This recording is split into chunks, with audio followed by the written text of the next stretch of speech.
Assalamualaikum dan selamat sejahtera. Hai murid-murid, hari ini cikgu ingin menerangkan tentang ayat tunggal. Apa itu ayat tunggal? Ayat tunggal ialah ayat yang mengandungi satu subjek dan satu predikat. Lihat di sini ya, ayat tunggal mempunyai satu subjek, satu predikat. Apa itu subjek? Subjek ialah bahagian ayat yang diterangkan. Manakala predikat pula ialah bahagian ayat yang menerangkan subjek. Mari kita lihat contoh-contoh ayat tunggal yang terdiri daripada satu subjek dan satu predikat. Ayat yang pertama. Gadis itu anak saya. Subjeknya ialah gadis itu. Predikat ialah anak saya. Kedua, pelancong itu dari Jepun. Subjeknya ialah pelancong itu. Predikat dari Jepun. Perkara yang diterangkan seterusnya untuk contoh ketiga ialah emak. Manakala yang menerangkan ayat memasak nasi. Emak ialah subjek, predikat memasak nasi. Seterusnya untuk ayat keempat, ahli gusti itu gemuk. Perkara yang diterangkan dalam ayat ini ialah ahli gusti itu. Manakala yang menerangkan tentang ahli gusti itu ialah gemuk. Contoh yang kelima, orang gila itu ketawa sendirian.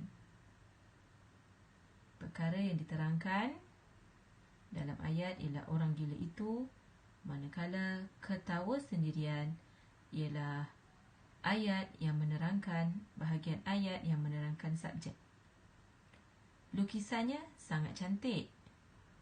Subjek dalam ayat ialah lukisannya, manakala penerangan bagi subjek ialah sangat cantik. Jika dilihat keseluruhan ayat ini tidak mengandungi kata hubung seperti dan, tetapi, sambil, atau, untuk, kerana dan sebagainya. Ya. Sebab itu ayat ini hanya mengandungi satu subjek dan satu predikat. Apa kata kalau kita teruskan dengan latihan dalam buku aktiviti Jilid 2, muka surat 60. Terdapat petikan di dalam buku aktiviti ini yang bertajuk Ketam Nipah. Mari kita lihat apakah arahan yang terkandung dalam aktiviti ini. Kenal pasti ayat tunggal, kemudian salin. Dalam petikan Ketam Nipah ini ada beberapa ayat tunggal. Latihan ini memerlukan murid-murid memberi 4 jenis ayat tunggal, ya, 4 ayat tunggal yang dipetik daripada petikan ini, kemudian salin semula ayat tunggal tersebut. Ya. Okey, untuk itu saya akan memberi contoh satu ayat tunggal yang terdapat dalam petikan. Murid perlulah membaca keseluruhan petikan untuk mendapatkan jawapan. Ya. Contoh, cikgu hanya bagi satu contoh ayat tunggal yang ada dalam petikan.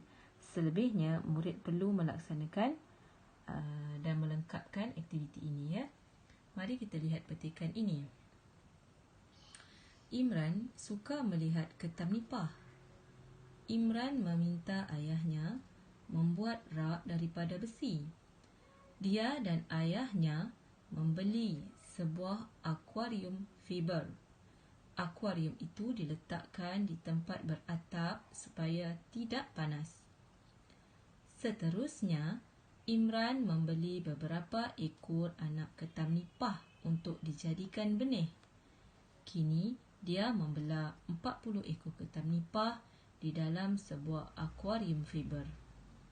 Setiap hari, Imran akan melihat ketam-ketamnya. Dia sangat tenang apabila melihat ketamnya bergerak. Oleh sebab ketamnya telah banyak, dia menjual sebahagian daripada ketam-ketam itu. Dia menjual ketam-ketam itu kepada jiran-jirannya. Baik murid-murid, cikgu akan memberikan satu contoh ayat tunggal yang terdapat dalam petikan. Ayat tunggal, kita ingat semula tadi, ayat yang mengandungi satu subjek dan satu predikat. Mari kita lihat. Baik. Ayat pertama dalam petikan ini iaitu Imran suka melihat ketam nipah. Ini ialah ayat tunggal yang mana Imran merupakan subjek dalam ayat ini. Suka melihat ketam nipah merupakan predikat dalam ayat ini. Oleh itu, murid-murid boleh menanda jawapan di dalam buku masing-masing dan menulisnya semula di bahagian jawapan. Baiklah murid-murid, sampai di sini saja keterangan cikgu. Murid-murid perlu menyelesaikan latihan ini.